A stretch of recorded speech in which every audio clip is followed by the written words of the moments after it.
Hello everyone, and welcome back to your daily government and financial news update. So in today's video, we're going to be talking about a few different topics, but specifically we're going to be talking about the possibility of a fourth stimulus check, specifically for those currently receiving Social Security benefits. So we're talking about Social Security retirement, SSI, SSDI, and a whole lot more. Now, other than that, we're also going to be talking about the Student Loan Forgiveness Program, which is currently launched on the Department of Education website.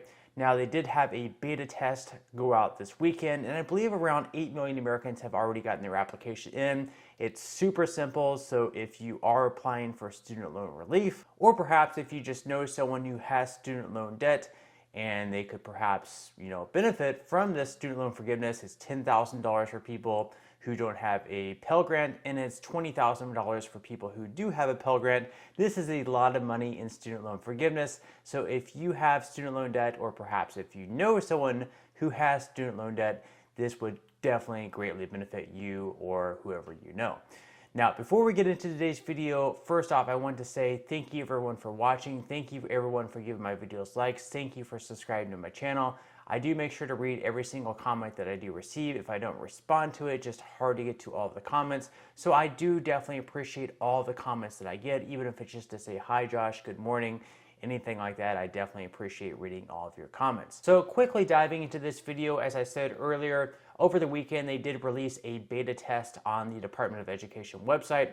So already we have around 8 million Americans who have already applied for this student loan forgiveness. As you can see, people are very excited. Why wouldn't they be? It's $10,000 for non-Pell Grant borrowers and $20,000 if you do have a Pell Grant.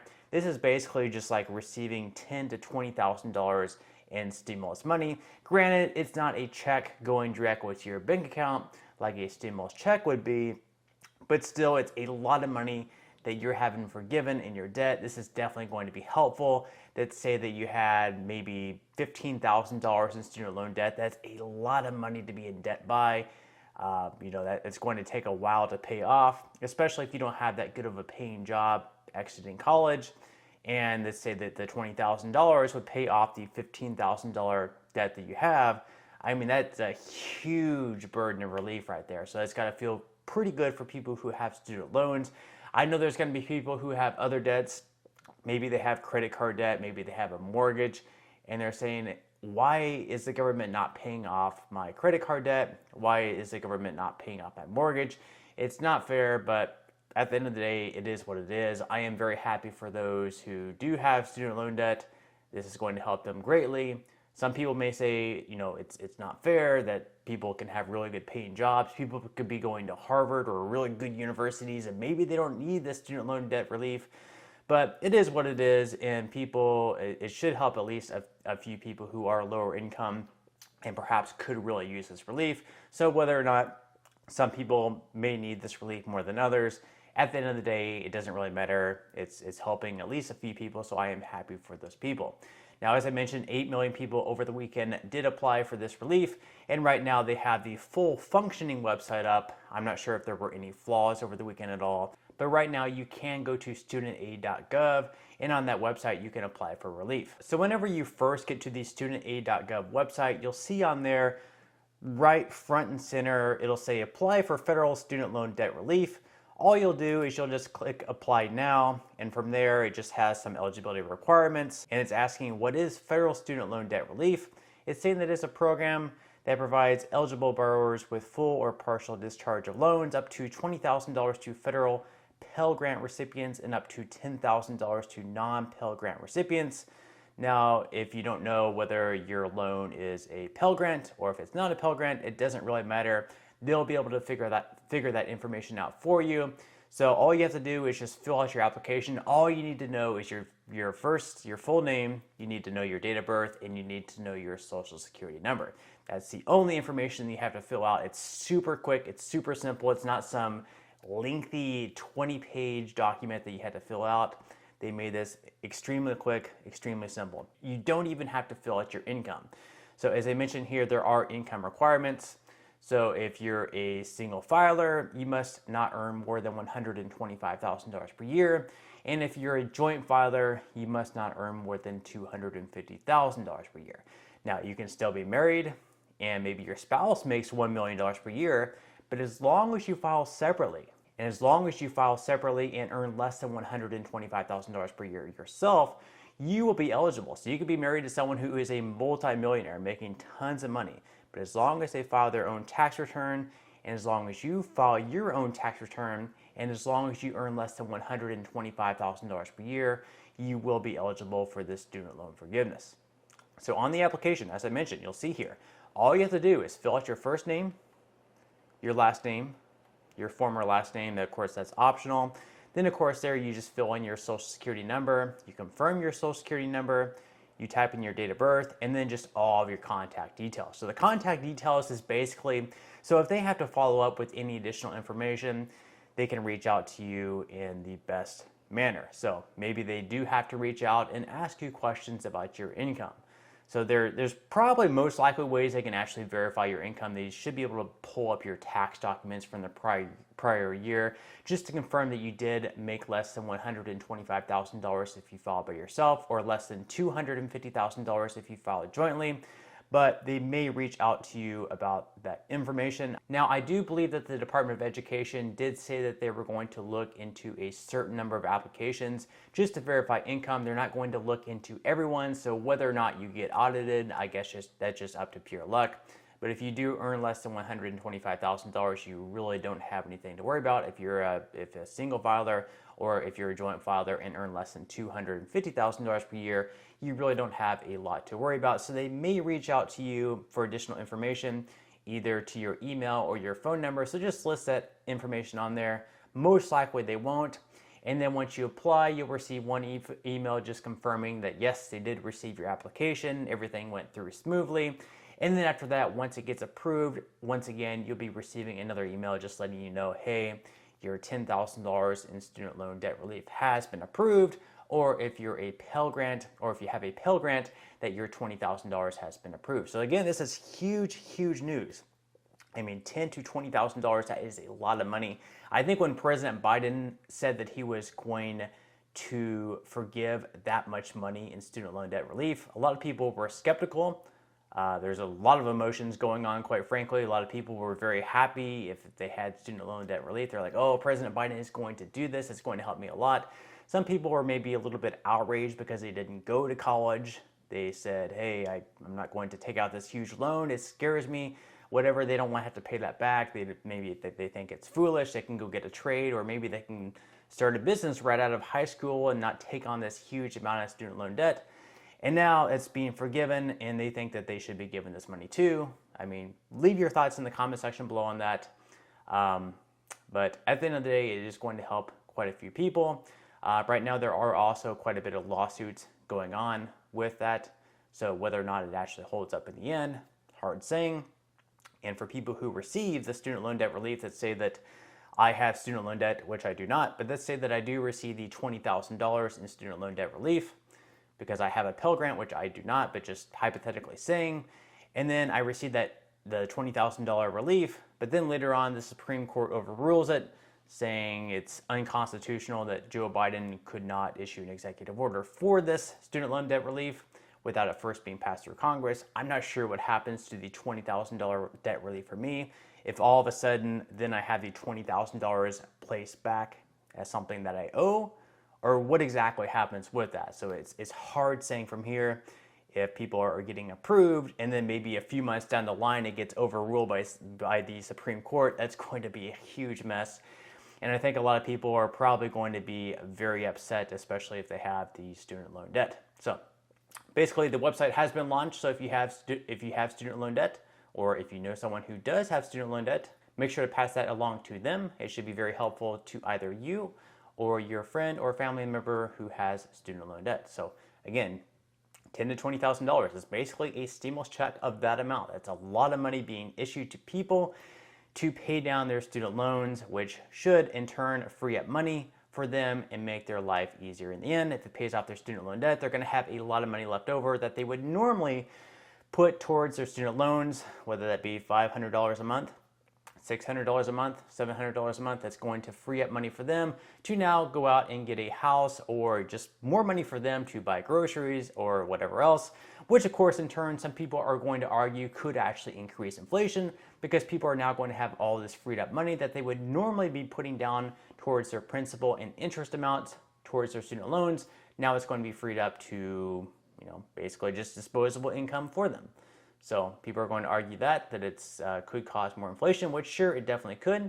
There is the argument for that, but at the end of the day, nothing I can do to change that.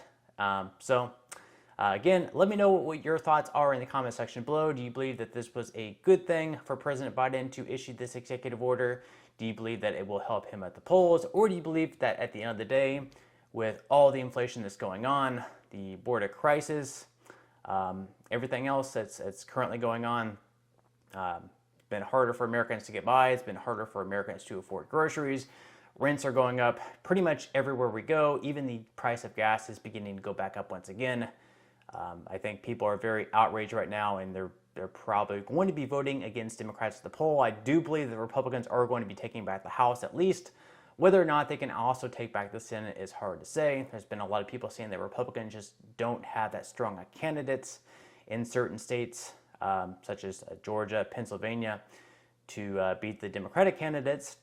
But let's wait and see. So I think I've talked enough about student loan debt relief right now. So I'm going to move on to the fourth stimulus check topic for Social Security recipients. So right now, I will say that there is nothing passed in the House. There's nothing passed in the Senate as far as a fourth stimulus check goes, whether that's for all Americans, whether that's for Social Security recipients.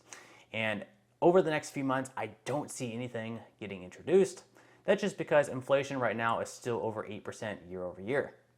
Now, I will say that if we do continue raising the interest rates, if Jay Powell has to continue raising interest rates because inflation is still high, to get it under control, maybe he has to go full Paul Volcker and raise them all the way up to 20% to get inflation under control, which in turn, if he does get inflation under control, we're most likely going to be going into a very bad recession. Now, what does a recession mean? Most likely means that we're going to be having a lot of employers laying off a lot of their employees. We're going to have the unemployment rate spike. We're going to have less money going to the bank accounts of Americans, which in turn, people are not going to have the disposable income to go out and buy things. So we're going to see the economy really go downhill. We're going to be seeing the GDP shrink, which in turn, what usually happens when we go into a recession? Well, the past few recessions that we've gone into, usually a stimulus check has been issued. So in this case, if we do have to raise interest rates so much that we basically end up in turn killing the economy, which looks like it's probably going to happen, we're probably going to go into a recession, and actually, by definition, we actually are in a recession. But anyways, if we go into a very bad recession where unemployment, we see that start to rise, we start to see mass layoffs across all sectors, it could put us in a very bad situation. And pretty much the outcome of that, once again, they're probably going to transition from having very high rates at the Fed, they're going to be lowering that down, while at the same time, we're going to have Congress try to help Americans with relief, whether that be stimulus checks of $1,000, whether that be stimulus checks of $2,000. I believe when they were sent out in 2008, 2009, they were like $600 or less. It wasn't until the pandemic took place where they started out sending much larger ones, the $1,200 one, and then we had the $600 one, and then the $1,400 third stimulus check. So I'm not sure of the exact amount that they would pass, but if that were the case, if we were to go into a very bad recession, we would most likely see the Fed once again lowering interest rates as long as inflation was low, let's say below 2%, which I think it probably would go down to, hopefully. I mean, that would be the worst case scenario if we had a recession where people were getting laid off en masse, but then we still had very high inflation. That would be called stagflation, the worst possible scenario. So that's definitely not hope for that. But if that were to happen, we would most likely see a fourth stimulus check. Again, I don't know the amount. It could be anywhere between, let's say, $600 all the way up to possibly $3,000. And these would probably once again be targeted, so we wouldn't see very wealthy people receive them. I think probably once again it might be $125,000 for single individuals up to $250,000 for joint filers. So once again, I would definitely say that people who are on fixed income, such as Social Security, SSI, SSDI, they would most definitely be eligible just because they wouldn't be earning more than those income thresholds. So I do believe that is the case for a fourth stimulus check right now. Again, that's going to be very far down the line. Right now, we have inflation over 8%. It may go down to 8% year over year in the next report for October. But by the end of the year, I don't see it going down below 7%. So I don't see a possibility of a fourth stimulus check until maybe mid to late 2023. They're saying possibly we could be in this very bad recession maybe the third quarter of 2023. So I would think maybe mid to late 2023, there's that possibility. Again, let's hope not. I really don't want to see a lot of people getting laid off. But for that to happen, which there is a strong chance right now with them raising rates to produce inflation, that they could completely kill off the economy. And if they do completely kill off the economy, there we go, for a stimulus check. So that's the case for a fourth stimulus check right there. And again, people on fixed incomes, low income, Social Security, SSI, SSDI would most definitely be eligible. Now, there might be some cases where they may not be eligible for the stimulus check. So if you're claimed as a dependent, then you may not receive the stimulus check, just depending on how they do the bill. If you owe child support, you may not receive the check, or if you have if you have a payee, they may actually be the one receiving the payment.